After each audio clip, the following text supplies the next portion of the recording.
I really appreciate MAPS inviting me to be a part of this monumental event. MAPS has really done an amazing amount of work and been incredibly effective at counteracting the hysteria that cripples research into some really beneficial compounds. So I guess to slice into this, I'll just say I started to write a book back right before Prop 215 qualified for the ballot, when the signatures were submitted before it was approved. I just thought, wow, this is a really amazing story, because I was really close to Dennis Perone, and so I had one foot in sort of the activist camp, and then I had become involved with Donald, so I had the perspective of his efforts to conduct solid science and continually being thwarted by the government that didn't want to see the science done. So I started to write a history of the medical marijuana movement, and I pursued that for a while, and it just kept on and on and on. And Dennis Perone used to tease me and say, when and how are you ever going to finish that book? But starting about 2000 and in the early part of the millennium, some really unusual studies started to come forth and appear. Because if we look at how the progression of the science concerning cannabis and the endocannabinoid system evolved, it sort of started back in the early 60s when Raphael Mechoulam and his colleagues first isolated THC and CBD, but no one knew how these compounds acted in the body until 1988, when Alan Howlett and William, I believe it was Devane, labeled a cannabinoid with a radioactive isotope, and then followed it and found that it docked in a rat's brain. So that was the 1988, very recent in terms of scientific history, was when the first endocannabinoid receptor was found. And from that point on until about 2000, it was a process of mapping out the receptors and finding the CB2 receptor, and just mapping the location and the expression of these receptors through the body.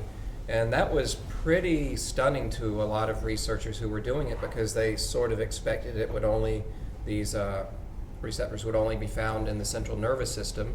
And then they found them located in spleen tissue and just so many different organ systems, tissues, and through the central nervous system too. That it became clear that these receptors have a profound regulatory effect on pretty much every system in our body, and that they also work to preserve the health of, to guard our homeostasis and keep our systems in a balanced and healthy state to sort of fight off cancers and neurodegenerative illnesses. So I became aware of these studies, and it sort of motivated me to change my perspective and start to write about the science, because no one seemed to know that much about it. There were studies coming from here and there, Spain, Italy, but the whole profundity of them wasn't really being recognized and put into one cohesive resource. So that's what I set out to do, and then I found more than I ever imagined. It was really a mind-blowing pursuit, because I went to PubMed and I would look for certain studies, and the little box that has related studies concerning cannabinoids, I would come up and I'd click on one, and I'd be like, wow, the THC, induces apoptosis in tumor cells. It inhibits the ability of tumors to spread. It does so many different things. And I would call up Fred occasionally. I'd say, Fred, have you seen this study from Italy or Spain or wherever? And look what THC does. Look what CBD does. And he'd be like, I know, it's remarkable. And we'd be yelling at each other, be like, why doesn't anybody know this? And it sort of felt like, two explorers yelling across the great ships, look, the continent over there, we can see it, because that's really what it is. You sort of build the ship of science and you go out exploring, and then you get a lead and you point the ship in that direction. And right now we're seeing, the misty continent, the great continent rising up. And what that continent is the profundity of health benefits that come from ingesting cannabinoids. And so what I found was study after study, and it really did start back in 1974, I believe, and published in 75, the study with rats and mice where they were implanted with tumor cells and dosed with cannabinoids. And the results were that the more THC the rats and mice got, the longer they lived, and the more slowly the tumors grew. And found that THC also had activity against certain processes associated with leukemia. And so this study was sadly, and I would say criminally, ignored. It seems that if we had this indication for any other compound other than marijuana cannabis, researchers would have been all over it. There would have been massive funding directed to see what this was and how it worked and if it was applicable to developing remedies or preventatives, and that wasn't done. So the next really interesting study that came through was about the time, Donald and I were together, and he was trying to do his research, and it was in the media, a lot of media attention to the government's intransigence to letting him do this research. And investigative reporter sent him a report from the National Toxicology Project that was being suppressed, and he gave it to me and said, look at this, tell me if I need to give it any attention or not. I was sort of his screener. And I read it, and it was interesting because at that time I was sort of thinking about turning down my cannabis consumption. I was saying, you could really, you're into health and you're into vitality and macrobiotics, and you could sort of tone down and just cut back. And, that's maybe a little inconsistent. The same day he handed me the report, and the report said that the more THC rats and mice ingested, the longer they lived, with a proportionate decrease in tumors. I said, scrap the reduction. Anytime you want a bong hit, enjoy a bong hit. And it really is a profound, because it really has, it indicated there is profound protective effects from THC against a whole variety of cancers. So that was suppressed, and Donald contacted the researcher, and then there was this whole hullabaloo, and finally it was released to the public after he goaded them into doing that. And then, we started to see, as people started to do research on the receptors, that they were discovering that there are these profound anti-tumor activities associated with stimulating the receptors. So you have your receptors throughout your body, and you produce your own chemicals to activate and regulate the activity and sort of translate the signals through the receptors. And in the body you have anandamide, which is very more similar to THC, and you also have AG, which is, sort of seems to be more similar to CBD. So you have this whole system, and the point I make in my book is that when you ingest cannabis, you're supplementing these very beneficial compounds and heightening the activities that they regulate. So what we see is, as was mentioned earlier in the Tashkin epidemiological study, it sort of matches up with the laboratory research, because it supports it. The laboratory research shows that there's these various ways in which THC and CBD suppress tumor activity and inhibit the ability of tumors to live and spread and invade the system. And then you look and you see that chronic long-term marijuana smokers have up to a 37% reduction in the likelihood of developing lung cancer over non-smokers. That's pretty profound results, considering most of us have sort of assumed that any kind of smoke must be harmful. And smoke is harmful. It has a whole family of noxious combustible gases, but what that shows us is that the cannabinoids in marijuana are so beneficial that they get over the hurdle of the harm and still offer protection. So I find it interesting, the whole idea of vaporization. If you take out the harmful gases. How much protection will we get without having to get over the hurdle from cannabinoids if we're vaporizing? So, and there's been studies from Harvard that showed that there is direct anti-lung tumor activity from THC, which supports this information. And there just seems to be a consistent ability of THC, and especially when coupled with CBD, to protect the body from developing and having tumors, cancer cells develop into tumors and thrive in the body.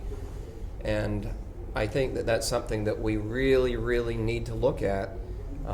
Earlier it was mentioned, the whole controversy of oil, and it just kind of makes me a little uptight, makes my skin crawl just a little bit to hear people so readily using the word cure for cannabinoids in terms of cancer.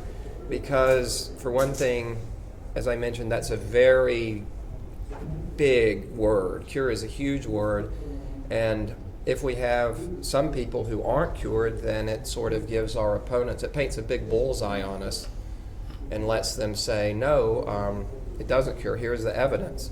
But if we use possible effective treatment to talk about it, then that gives us a little more wiggle room and lets us be able to address it more realistically. And I do think that we need to look at the role that concentrated cannabis products could play in preventing cancer. I'll go into some personal information here, especially more topical cancers. I've had basal cell cancer. I have psoriasis, so I have to get a fair amount of sunlight or UVB light. I have a UVB box in my basement that I use during the winter, and that all aggravates the potential for skin issues. So I've had basal cells taken off. I had a lesion on my face right here.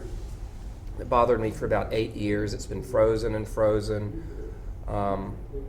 Wouldn't go away. Painful to the touch, kind of crusty. Someone gave me some of the oil. I started putting it on. Within 6 days, the lesion peeled off, and it's not come back. And nothing else worked. They froze it, they froze it, they froze it. And so in some instances, I just want to caution how we talk about these things, because there is some really powerful activity, obviously, but we also have to be careful not to overstate our case. I used it on another lesion I had on my navel. It was a raised sort of mole. It went away in also about 4 or 5 days. I had a painful lesion on my scalp. I put Seborrheic shampoo on it. Didn't do anything. I put 1 dose of the cannabis oil on it, and within 2 days it peeled up and was gone and healthy underneath.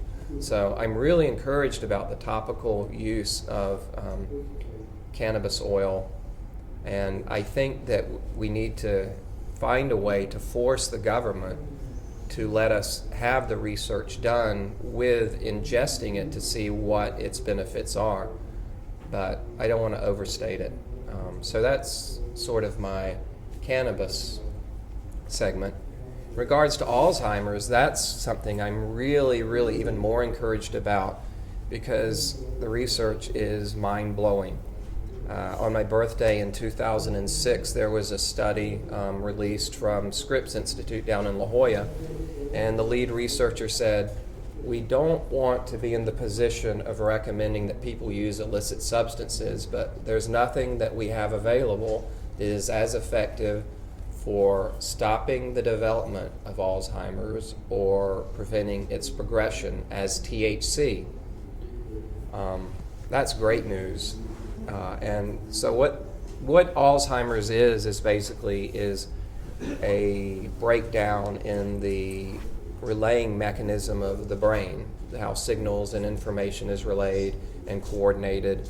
And it looks as though involved in this is inflammation, and also a process during which inflammation triggers the accumulation of a plaque called acetylcholinesterase. And these plaques are like roadblocks in the information pathways of the brain and seem to disrupt it. A researcher, Gary Wink from Ohio, has also done research with THC and Alzheimer's, and he found that THC has a remarkable ability to go and attack and disrupt the accumulation and actually break down the aggregation of the plaques in the brain and reduce inflammation. And another researcher has found, and other researchers have backed this up, that THC triggers the production of healthy, functional new brain cells, adult hippocampal neurogenesis. And the article that I really enjoyed for that was one that was titled, one of the reporters reporting on it, marijuana megadoses may build better brains. I took it upon myself when the federal attorneys announced their crackdown on our medical marijuana industry in California to send them each one a copy of that with a promotional flyer sheet for my book. We got to start educating these people. That's why I wrote it. But the whole process of Alzheimer's is such a nightmare and such a real heartbreak to not only the patient, but especially to the family members, because the level of care required is just terrible, as their ability to recall who they are and what their life is about and what their role in their life is breaks down. There frequently becomes panic attacks and hostility to people who are their loved ones. And a lot of times these people end up institutionalized, strapped to beds, bed sores. The death comes from inhaling your own saliva because you forget how to swallow, choking to death, or getting pneumonia from inhaling saliva. It's a terrible, terrible death, and it would seem that anything that can stop this or ameliorate the suffering that's caused by it should be embraced by our government, and a sort of mini Manhattan project should be directed to researching this and finding the applicable forms of delivery for cannabis and cannabinoids. The researcher Gary Wink from Ohio, who was a neurologist who was doing this research, and at first he was very conservative, and he said, well, there's some indication that cannabinoids might help to battle the development of Alzheimer's, but we really can't suggest that people use an illicit substance. Then he did more research, and someone asked him a question. He said, well, it's conceivable if you have a family history of Alzheimer's, smoking marijuana might protect you. Now he's saying, we're kind of suggesting that people do one puff a day, because one puff a day is enough to offer significant protection for the aging brain, and that you don't even really have to be in the realm where you're getting stoned or high. You can take a very small puff or dose of cannabinoids through a little puff of vapor of a good blend of marijuana, maybe a good Harlequin blend where you get your THC and your CBD, and you're getting significant protection. Now, the cost to our society as the baby boomers progress into old age and suffer from Alzheimer's is going to be massive. So it is really criminally irresponsible not to be taking cannabis and embracing it and subsidizing it and suggesting responsible ways that people can use it to protect their health. So, Clint, that's fascinating to me. I was wondering about Marinol, because at the end just now you were talking about the blend with the CBD and THC, but earlier you said some of the research had indicated that THC might be playing a prominent role here. And Marinol is synthesized THC, right? And it's Schedule 2 now. It can be prescribed. Are there doctors? I'm sorry, Schedule 3. You're right. Yeah. And so are doctors thinking about? Are there doctors who are prescribing it off-label for? It is Alzheimer's? recommended. It is recognized for Alzheimer's agitation. I think that's one of the recognized uses for Marinol. Actually, I can't get approval from the insurance industries. They make the patients pay out of pocket, and it's $600 to $900. The companies I work with, They only approved it for HIV wasting symptoms associated with cancer. It's very expensive. And it is ridiculously expensive. Yeah. So, the insurance companies didn't think about that part. Agitation of Alzheimer's is in the Michigan law. Oh, okay. Argyle too. Yeah. Did you have a question, Fred? I just wanted to ask Clint if there's, what we know about the possible mechanism of action, how cannabinoids might protect Alzheimer's. Anti-inflammatory seems to be the sort of most prominent activity because neuroinflammation is what seems to trigger the process that leads to the depositing of plaque into the brain tissue. But the thing that's really remarkable about whole marijuana is that you not only have the THC, and ideally you can get a little CBD in there and get the entourage effect, but there's also research showing that the flavonoids and the terpenes, many of those may also have neuroprotective effects that fight inflammation and help to just induce a healthier environment for the brain. Yep. Yes. Talking about environment for the brain, I've heard often said that hemp oil is the right kind of oil for creating a healthy brain. Do you have any comment on that?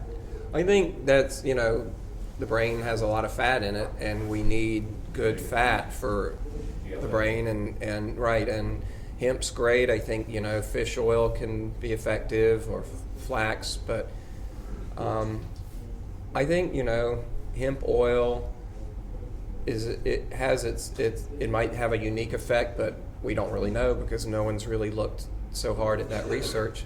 But the cannabinoids are what are really, really just remarkable, what they do. I mean, no one really knew that there was such a thing as adult hippocampal neurogenesis until, I forget what year it was, but about 20 years. For the longest time, the guy who was like the sort of father of this research had established that once you have your brain and your neurons, you don't produce anymore. That's all you have. And then a young upstart woman who was a researcher decided to test the great man's hypothesis and took him down and found out, yes, we do actually continue to produce healthy functional cells. And now we know that THC kicks it up. Good. Question in the back? Yes, with CBD and THC both being a neuroprotectant that the U.S. government has patented, why can't we just use that angle that they've actually found it to be a medical benefit that's patented for Alzheimer's use, and use that angle legally to force them to open up at least research onto the availability and use of the plant? Because the sons of bitches who run the government medical establishment are the slipperiest weasels you could ever imagine.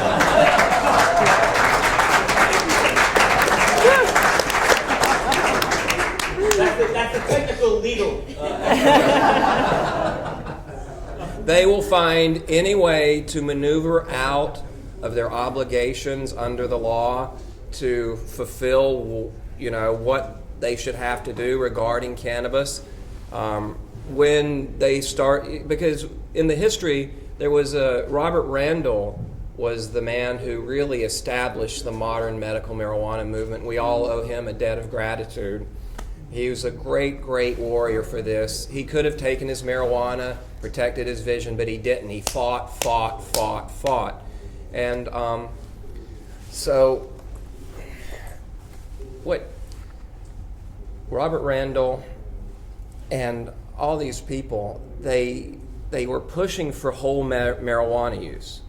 So there was a young fellow from New Mexico, Lynn Pearson, and he had cancer, terminal cancer. He met Robert Randall and got him, because New Mexico is kind of a smaller state, and he was linked in, so he networked with the legislators, and they passed a medical marijuana bill to facilitate research with marijuana into cancer patients. And that's when the government took the synthetic THC that they had and started pushing to make it a remedy so that they could wipe out the effort by the states. Other states came aboard and wanted to do medical marijuana research in the 80s, and that's when they produced Marinol. And in order to get around the Schedule I limitations on Marinol, they got the National Cancer Institute to approve it through a special provision for certain unapproved research drugs. So there are all these little slippery routes that the government uses when it wants to do something or wants to inhibit something. And it's ridiculous because they're working against the people. They're working against our health. And we know that now. The science is very clear that ingesting cannabinoids from cannabis confers a health positive effect on us. One more question for Clint? Yeah, Howard? I missed the first few of your comments, and what reference would you recommend to review what you're talking about with Clint did you, didn't he? Clint's book. Marijuana, Gateway to Health. Okay. How cannabis protects us from cancer and Alzheimer's disease. How does one order it? Amazon or Barnes & Noble online. Are you selling signed copies while you're here? We could work that out. There's All right, thank you, Clint. Thank you.